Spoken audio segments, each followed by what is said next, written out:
Let's look at another problem from this lesson. This problem has subtracting across zeros, and so I wanted to make sure we had a problem that covered that. Okay, Gray bought 800 pencils. He gave 639 pencils to his friends. How many pencils does he have left? Let's read it again, and this time let's circle or highlight important information. Gray bought 800 pencils. I think that's pretty important.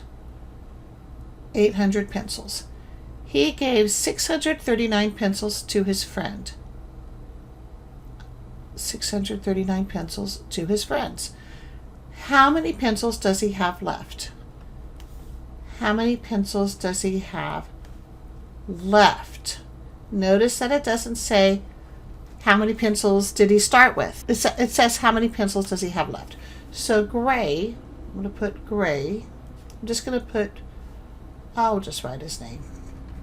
He started with 800 pencils. He gave some away. How many did he give away? He gave 639 pencils away.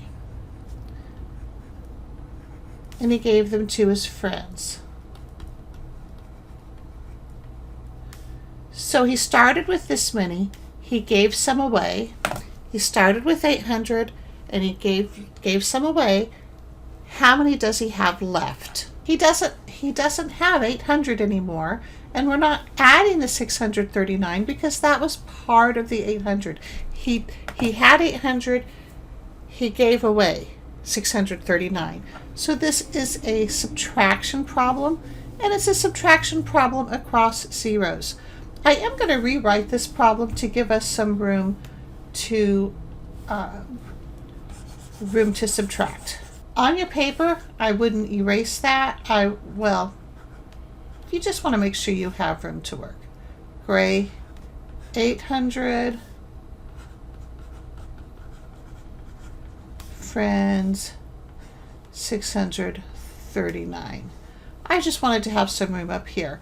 Now, this is a little tricky because I want to subtract and I've got a zero here. There's a few different ways to do that. I'm going to use the standard algorithm because I think it's important to do that. The more you do it, the easier it gets. There are other strategies we could use. I'm going to use the standard algorithm. So I don't have anything. I can't subtract 9 from 0, 9 ones from 0 ones. So normally I would go to the next column, but there's also a 0 there. So I'm going to go to the hundreds. There's 8 hundreds here. I'm going to take one of those hundreds away. I'm just going to regroup it. So now I'll have 7 hundreds. But I still have that 100. I now have 10 tens. 7 hundreds plus 10 tens, that's still 800. I need to do it one more time because I still have a 0 here. I'm going to take one of these tens, it's going to become 9 tens, and I'm going to regroup that to over here. So when you write this up, you want to give yourself some room, and you want to do your best to keep your columns lined up by place value. Now we can subtract. So I have 10, I'm taking 9 away, I'll have 1 left. I have 9, I take 3 away, 9 minus 3 is 6. I have 7 hundreds really, 7 hundreds, and I'm taking 6 hundreds away. 7 minus 6 is 1. So how many pencils does he have left? He has 161 pencils left. Try to squeeze that in there. Now, I want to check my subtraction. How can I do that? What is the reciprocal or the opposite operation for subtraction?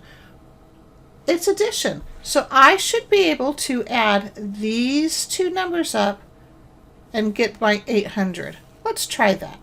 I'm going to start with 161. Then I'm going to add 639. And this is what I should get, my original 800. Well, 9 plus 1 is 10. I put my 0 here. I put my 1, my 10 in the tens column. 6 and 3 is 9. One more, 10 again, and it's 10 hundredths. Now we're in the hundreds column. 6, 7, 8. Yep, got the same answer, so I know that I subtracted that correctly. I hope this was helpful.